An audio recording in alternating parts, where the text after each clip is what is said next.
Is it time? Yes, it is time. All right, great. Hey, welcome. It's Lil Lum here with your helpful art tips of the day, and I have it's a very special episode today of Lil Lum's helpful art tips. I wanted to talk to you about artistic style and voice, as opposed to technique right now. So, and also I offered up to you earlier, if you had questions that you wanted to ask or suggestions for the show or for other content, I will open the floodgates for that right now. So please feel free to ask away as I'm talking. You can interrupt me. So I put up here, I don't know if, can you see that on the? Yeah. Okay, so I put my website up there. And the reason I'm doing this is because all my other real world examples are currently in a bin upstairs because everything's getting moved around. I am in a complete state of discombobulation. Sorry, not the camera. Who's here with us? Anybody? Mimi the Living Meme. Helena Vachet. Helena, thanks for I joining can't me. say her name. Just say Helena. Helena. That's great. And your mom. My mom? My literal mom? Your literal mom. It's not like somebody named your No. mom. She says you're special. I am. I am special. And then Helena says, okay, hey. Let's just get this out of the way. My mother made this sweater. It's amazing. It's one of my favorite things I have in my possession, other than the other things that she's made me, which are around my home. So thank you, Mother. And thanks, Mom, for supporting my show. I appreciate that. Also, Mom, when you go in and you want to comment on things that I post, make sure you actually click the heart like. Okay? Oh, You can post the heart in the comments, but click the heart too to indicate that you like it. Okay? Thank you. All right. Who else is here? Helena says hi. Mimi the Living Meme says hello. And then Big Art Loser is here. Big dude, it's about time. Where you been? Where you been, Big Art Loser? By the way, change your name. You are not a Big Art Loser. You are a Big Art Winner. Winner. Okay? Chicken dinner. Yeah, get on it. Why is this pointed towards me? Oh my gosh, yeah. It's Here, literally peering me. We're going to change this. We're getting some good audio on. I was like, what was I just getting? Sorry, I was recording a video earlier. My bad. Okay. Anybody else that we should say hello to? There's only 3 people watching. Well, fine. Okay, listen. So put your questions in, put your ideas, suggestions, and we'll try to go over it. Here's what I'm going to talk about. Style, artistic style. What does that mean? Well, sometimes that's hard to figure out. You got teachers barking at you, making you do stuff, right? Trying to say your artwork needs to look like this or like this or like that. And we do that for a reason. I'll tell you why. We, as art teachers, as artists, we want you to be able to understand the fundamentals, the basics, the foundation of art. And for the most part, that ends up being elements and principles of design. Okay? So if you're wondering, what do I need to know about art? You need to know about elements and principles of art and design. Things like line, shape, space, texture, okay? Hierarchy, emphasis, unity, harmony, all these things are very important. I'll do a video series, I think, on each one of those going into some details. So that's kind of what you need to start to understand up here.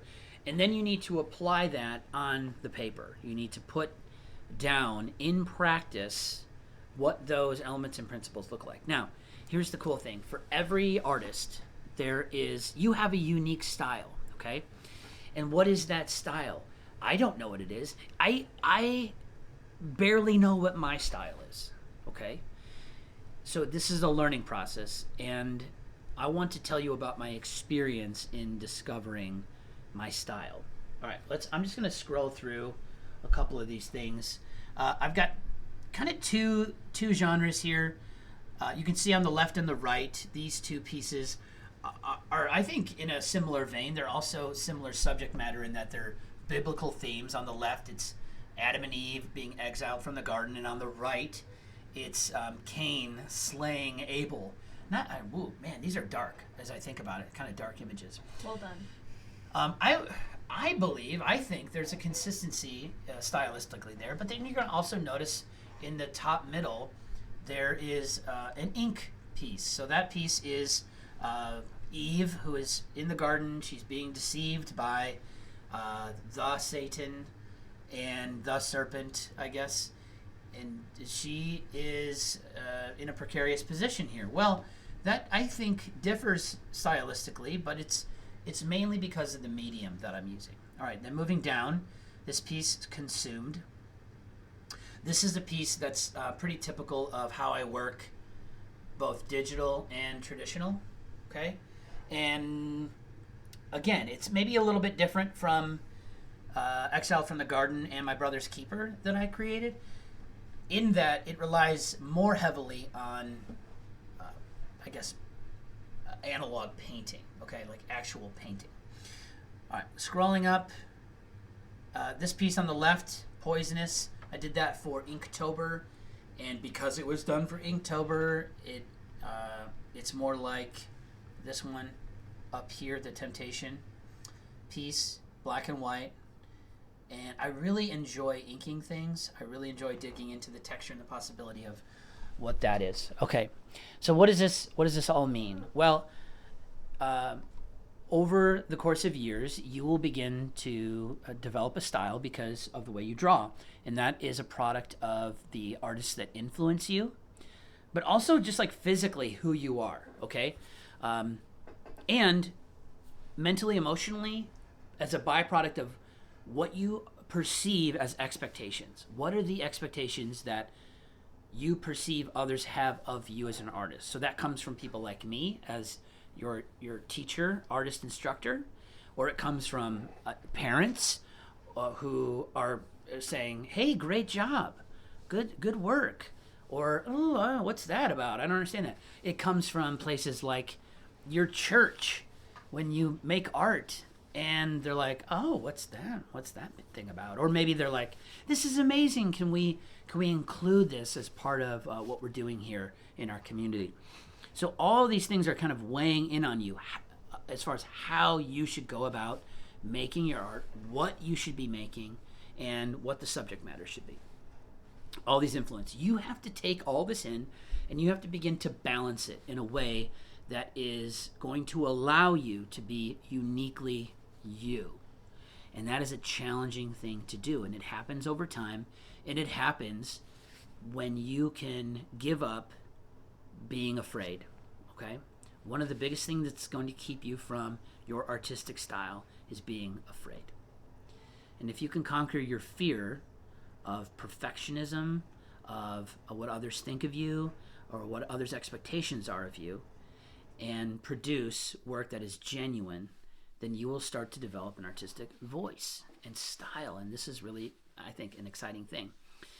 All right, let me pause. Are there any no?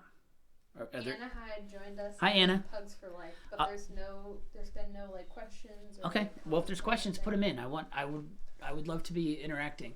I don't want to just rant at you, but this is just kind of on my mind. So, your artistic style and voice, that's what we're talking about. We're talking about how that develops and why and some of the factors. Now, let's talk about what steps you should take in order to make this happen for you in a genuine way. Again, your physical body, yourself, has an influence on the kind of art you make, how it's made, what it looks like. I remember a time when I was younger, and I could make certain kinds of lines, I could make certain kind of brushstrokes because the way my hands could work.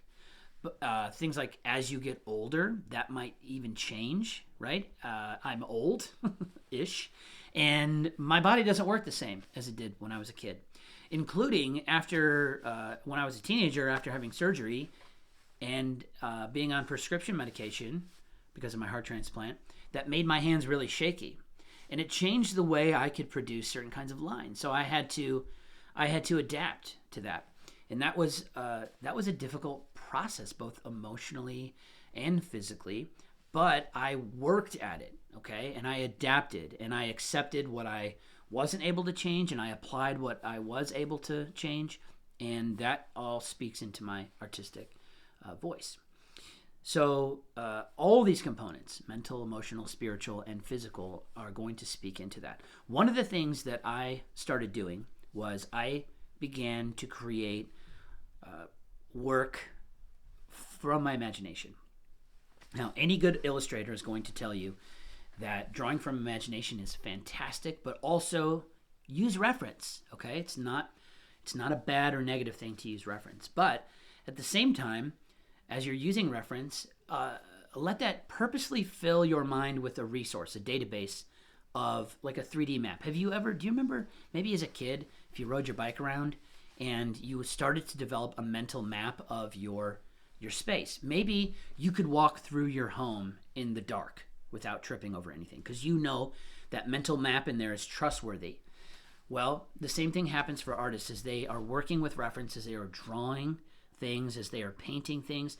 They're developing a visual repertoire, a map that is inside their mind that they can use to create things. So they've drawn a dog from all sorts of different angles looking at reference, and that information's up here, and now they can start drawing it from their imagination because of what they remember about it, okay?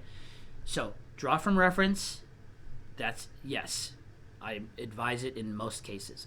But also draw from imagination that's developed out of your memory. Pugs for Life has a question. Yes, Pugs. Who inspired your art? Who inspired my art? There are a number of people who inspired my art. I grew up in kind of a, I guess, is that the silver age of comic books? And my family very much supported my comic book addiction, and I was inspired by many comic book artists. Two of them including Stephen Platt. He was an artist that I really liked his work. And then Todd McFarlane. He did The Amazing Spider-Man and the Spawn comic book. And he was a huge influence. Like his artwork, it was like nothing I'd ever seen. Guys like Jim Lee, okay? Even Rob Liefeld. That guy's a maniac, and like he's an interesting character. But these are artists that were kind of in my line of sight in the 90s. And artists like, I would say, romantics, okay? Even Renaissance artists were big influences for me. But now more so, artists like Hopper, and there's a Hopper piece, Nighthawks, at the Chicago Art Institute. You should check out when the COVID thing is done. A beautiful piece I just resonate with. And then Gustav Klimt is a big inspiration to me. I tend to like realistic things, or at least realism. That's where I lean, okay?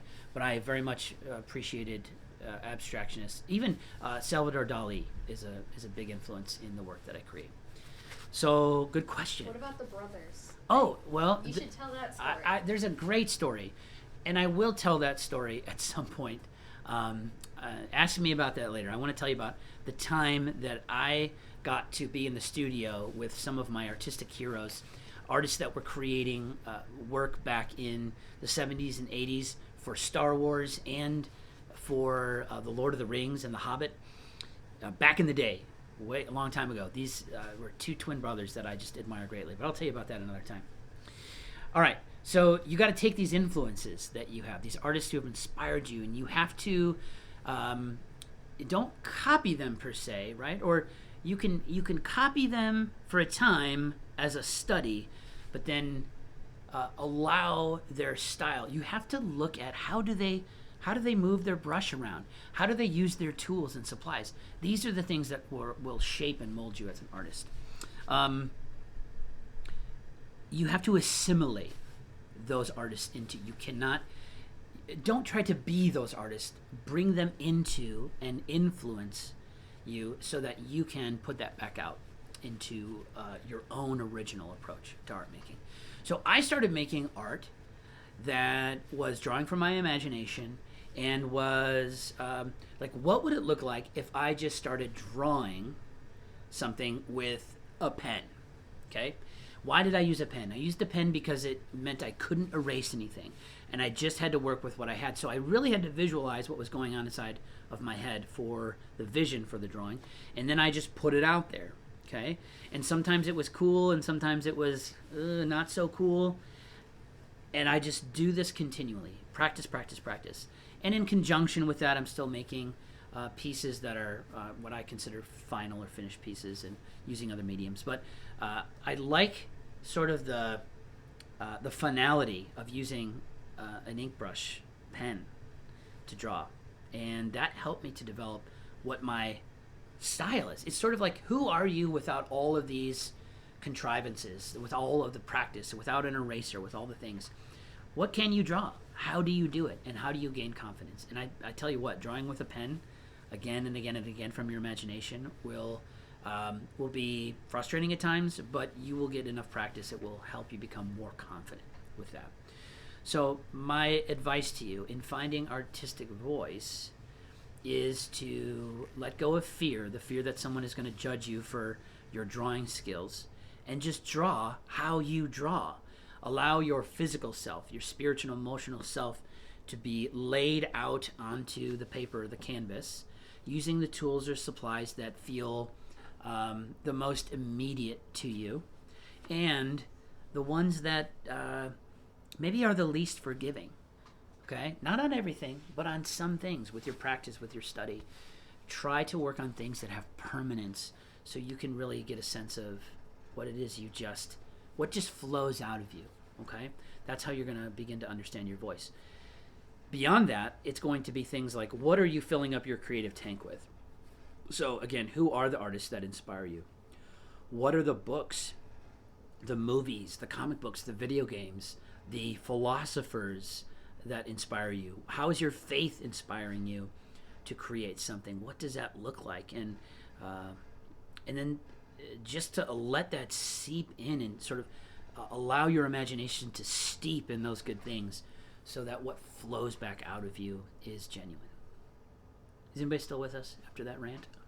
Yeah, there are 4 people watching. Okay, cool. Jaimiel joined, and everyone I think is just speechless because they're just listening. I'm just giving a little art chat. I was showing some artwork. Inspiring words. Also, did you want to show more words? let's just put a couple things up here, and I'll give you. So, as a Christian artist, you guys, sometimes I draw things that people probably look at and go, "That's weird. That's wacky. That's scary." And I will say that most of what I do is inspired by mythology and what you might call fantasy, because that's just what I'm drawn to. Or other religions. Otherworldly. And when I talk about other religions, it's because I appreciate how the stories and the mythologies in other cultures truly, I think, speak to our desire to understand and comprehend the divine. Okay?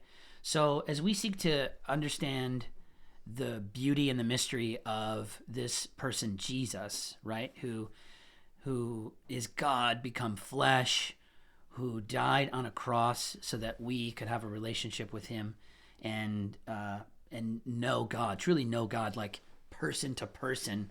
That is like the most amazing story I could ever think of. I've never heard another story that is as compelling as that story. And so when I look at these other stories, I feel free to see and understand the beauty from someone trying to grasp and understand their conception of God, the Creator God, the one true God, and that to me is compelling.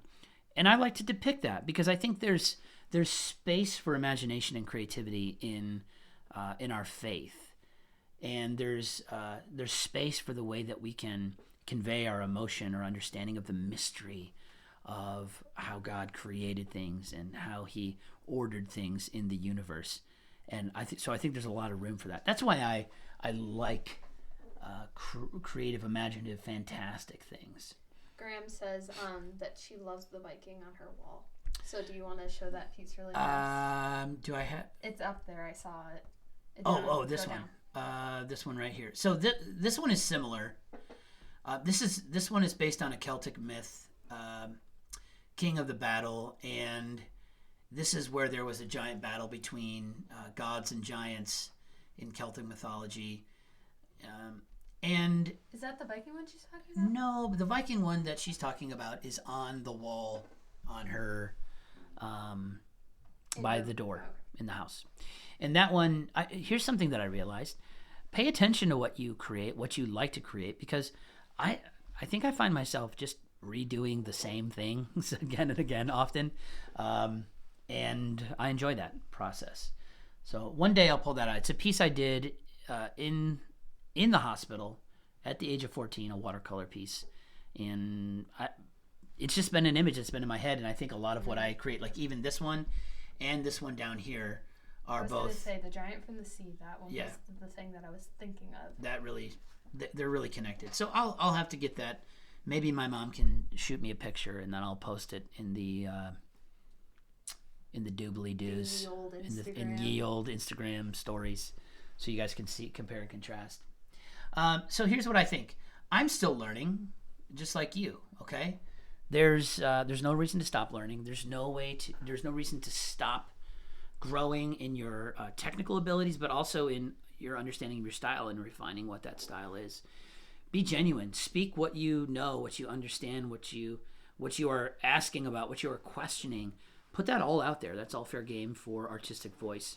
And as far as style is concerned, that will come. Focus on fundamentals, foundations, on your skill, on your ability to comprehend and understand techniques, but also do the techniques, and your visual map, your understanding of things sort of innately. And over time, your style will kind of solidify through that process. Make sure you're always looking at art from others, finding artists that you admire and appreciate, surround yourself with that beauty, but make sure you're not just simply copying it, but that you're integrating what they do with their technique and their process, and also their outcome. And you will have an amazing, incredible style that no one else has, because the bottom line is anything that you create is unique to you. That's why don't copy directly always. It's a unique thing. You've created the thing. No one else can create what you have created, and no one else will ever create another thing that is exactly as unique as what you have made. So be confident in that, okay? Don't let fear get the best of you. Don't let procrastination get the best of you. Allow your artistic style and voice to emerge courageously. All right, that's all I have, Ranty. Was there anybody else who wanted to ask a question before I let you go?